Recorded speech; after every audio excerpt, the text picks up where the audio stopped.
Olá, estamos no dia 7 de maio de 2021, que estou, Juan Brandt, falando em nome do IPEPP, que é o nosso Instituto de Pesquisa em Psicanálise e Psicopatologia de Brasília. Quero conversar, neste momento, sobre dois textos de Freud, que estão contidos no volume 17 da obra dele, da Immaculata. O primeiro desses textos se chama Introdução à Psicanálise e às Neuroses de Guerra. E o segundo texto é um apêndice que segue a esse mesmo texto, denominado Memorandum sobre o Tratamento Elétrico dos Neuróticos de Guerra. Esses textos, o primeiro deles foi escrito em setembro de 1918 e o segundo foi escrito em 1920. Vamos falar então deles. Inicialmente o contexto desses textos. No ano de 1918 surgiu um debate importante sobre o tratamento dos soldados neurotizados pela guerra. O Freud participa desse debate que reunia representantes das Forças Armadas, procurando encontrar uma forma apropriada de obter um tratamento para o soldado que vinha marcado pela guerra na forma de neurose e que as Forças Armadas da época precisavam que ele retornasse ao serviço ativo. A discussão que se desenvolvia naquela época era o quanto a neurose traumática em tempos de guerra seria diferente ou semelhante nas suas causas, na sua formação, às neuroses traumáticas em tempos de paz. Ou seja, estava se vislumbrando duas formas de neurose traumática. Uma agora percebida na guerra, neurose traumática de guerra, e outra típica dos tempos de paz. Inclusive também, se olha aquele filme do Freud, Além da Alma, nós temos lá um relato de uma apresentação que Charcot faz de um paciente que está trêmulo e é relatado que ele havia participado de um acidente, que havia perdido o irmão nesse acidente. Um acidente num barco, algo assim, talvez um naufrágio.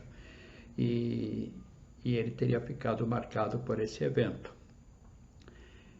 E, de modo geral, a gente sabe, Freud fala e outros autores, dos efeitos dos acidentes de trem naqueles tempos do início do século passado. Então, acidentes de trem eram terríveis, muitas mortes e muitos feridos. E isso também trazia para as clínicas as neuroses traumáticas. Toda a discussão é desenvolvida no primeiro texto, aquele que eu disse, Introdução à Psicanálise e às Neuroses de Guerra. Esse era o evento acontecendo aí num congresso lá em Budapeste, na Hungria, que era o tema central, né? Outros autores ali falaram, como Ferenczi, Ernest Jones, Simmel e Abraham, estavam ali fazendo as suas apresentações. E Freud, então, qual é o debate central? Qual é a relação entre a teoria das neuroses sustentada na sexualidade e na teoria da libido que pudesse sustentar alguma coisa numa neurose traumática? E existe muita divergência ainda naquele tempo, porque teria que se sustentar a questão do perigo relacionado à sexualidade. E é uma questão que não está ainda, nesse momento, suficientemente estabelecida. E até hoje, também, muitas vezes a gente percebe que é uma temática que fica um pouco árida. Mas poderia-se pensar no perigo de perder o objeto de amor. E esse objeto de amor, ele está internalizado, ele é um objeto interno, podemos pensar. Então são questões assim que nessa época vão se apontando. E é importante registrar que existe também o soldado que tem tanto medo do que lhe possa ocorrer na guerra, que ele vai, até certo ponto, chegar a fingir que tem uma doença que ele incapacite. Eu tive o relato, eu era criança e um senhor me relatou que quando veio a Segunda Guerra Mundial, o batalhão que ele servia lá no estado de São Paulo foi enviado para a guerra. E ele me relatou, esse senhor, que ele deu um tiro no próprio pé, no dedinho menor de um dos pés. E aí, inválido, ele não foi para a guerra. E ele relata que o batalhão dele todo só voltou um oficial, um tenente, e que ele escapou justamente por isso. Então ele comentava isso e você via que ele relatava isso com dificuldade. Era difícil para ele relatar, mas eu acredito que ele precisou relatar isso. Para mim, um garoto, a gente era muito próximo. Então, e nessa época da Primeira Guerra Mundial, isso também acontecia. Aconteciam essas tentativas, aconteciam os fingimentos, mas aconteciam também medos bem inconscientes. E como diferenciar isso? Todo esse debate se torna mais claro quando você lê o segundo, que se chama Memorandum sobre o Tratamento Elétrico dos Neuróticos de Guerra. Nesse segundo texto, nós ficamos sabendo que no exército alemão se aplicava o choque elétrico para reativar os soldados. E como muitas vezes esse choque era insuficiente na sua voltagem, isso foi aumentando. E que houve mortes nesses tratamentos e houve suicídios. O que se percebe é que soldados eram tratados assim e aí voltavam para a guerra. Desejavam voltar para o serviço ativo para escapar desses choques.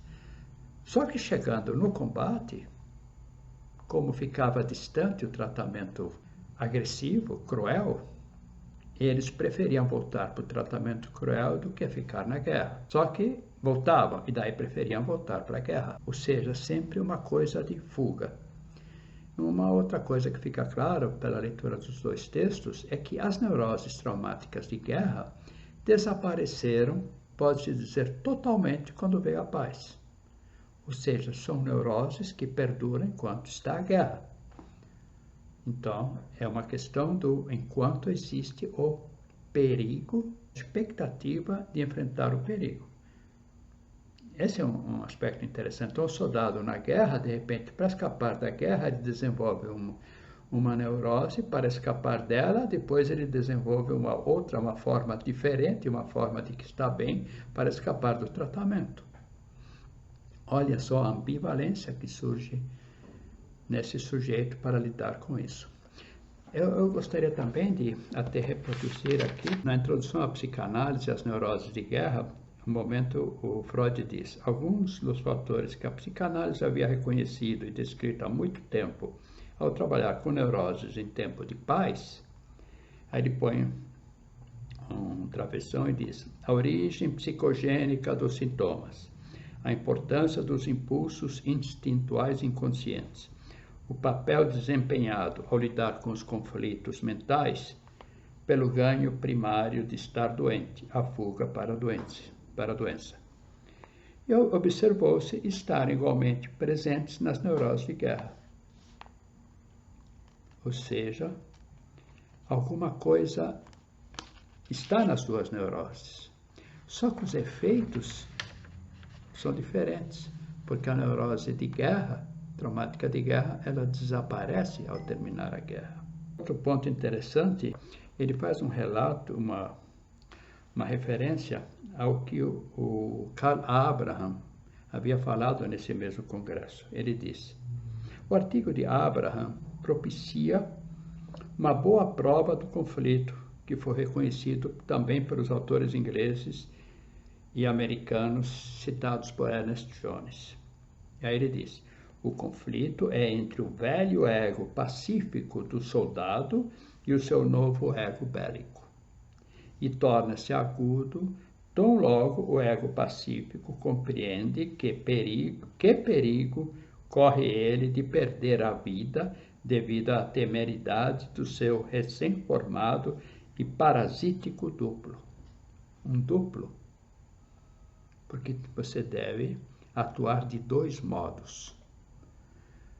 Como que um conflito, então, né? Está estabelecido um conflito entre um ego pacífico e um ego que não tem o direito de ser pacífico. Então, o debate das neuroses traumáticas de guerra e de paz, e depois se chega às neuroses de transferência da época de paz, o quanto elas podem se assemelhar nesse debate, e vem um momento que ele diz: as neuroses traumáticas e as neuroses de guerra podem proclamar em voz muito alta os efeitos do perigo mortal. Dei naquele exemplo que eu disse, daquele caso apresentado por Charcot. E podem ficar em silêncio, ou falar apenas em tom surdo dos efeitos da frustração no amor. Ou seja, a frustração no amor é abafada porque algo surge, mas a frustração no amor continua lá. O medo se sobrepõe a partir da noção de perigo. Por outro lado, as neuroses de transferência comuns, tempos de paz, não dão valor etiológico ao fator de perigo mortal. Então, as neuroses de transferência, que são aquelas tradicionais de histeria e obsessividade, e as fóbicas, elas não dão valor etiológico ao fator de perigo mortal. Por quê? O perigo mortal é superado pelo amor. Nas neuroses traumáticas de guerra, o ego humano defende-se de um perigo que o ameaça de fora, ou que está incorporado a uma forma assumida pelo próprio ego. Então, é isso, e voltando aqui àquele memorandum de que eu lhes falei, diz: tal como fugia da guerra para a doença, adotavam-se agora meios de compeli-lo a fugir outra vez da doença para a saúde, através da crueldade daqueles choques elétricos. Então, você tem até um juízo de valor do soldado nesse tipo de tratamento. O medo do choque elétrico reduz, porque ele está na guerra. E o medo da guerra reduz, porque ele está tomando choque elétrico. O sujeito, ele entra nessa questão. Freud, inclusive, diz: nos hospitais alemães houve muitas mortes nessa época durante o tratamento e suicídios em consequência dele. Aí ele diz: sou incapaz de dizer, no entanto, se também as clínicas de Viena atravessaram essa fase de terapia. E a leitura desses dois textos me traz algumas questões relevantes. O tratamento psiquiátrico, muitas vezes cruel, quanto ele pode levar o sujeito a tomar uma decisão de escapar, porque sem o tratamento ele estará melhor. E na vida real, quão dura pode ser essa vida que ele prefira, então, o tratamento psiquiátrico. E isso nos fala muito de como lidamos com a realidade. O quanto a realidade pesada pode me fazer preferir algo que à distância se suaviza. E quando estou nesse tratamento, eu vejo que ele não é tão suave e eu prefiro enfrentar a realidade. É uma dicotomia que surge e estabelece um novo conflito, que desaparece totalmente quando a realidade é alterada. E nós podemos supor, trazendo toda essa temática agora para esses tempos de pandemia, que as pessoas têm tanto medo que se sujeitam a coisas terríveis. Então elas trazem alguma forma assemelhada a essas neuroses traumáticas de tempos de guerra. Mas podemos vislumbrar que quando ou se acabar essa pandemia, essa neurose toda traumática vai desaparecer.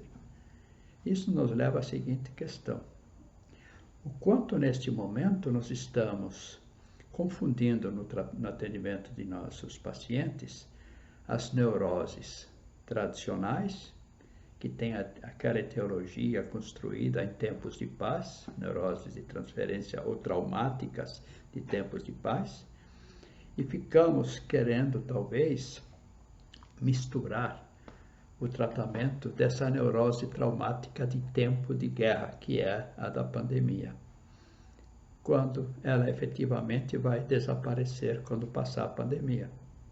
E tem uma parte desse relato do Freud em que ele mostra que houve onde se trabalhou, parece que foi Simmel, que trabalhou as neuroses traumáticas de guerra simplesmente pelo método catártico. Algo relacionado com hipnose, tá certo? É catártico. E induzindo as pessoas a desvalorizar os efeitos disso. E funcionava naqueles tempos de guerra. E talvez funcionasse bem melhor do que os choques elétricos. Ou seja, nós devemos considerar que em tempos de pandemia existem duas demandas, às vezes, no mesmo sujeito. Uma, a sua neurose, ela continua lá. A neurose de transferência que vinha sendo tratada continua lá. E temos uma neurose traumática pela pandemia.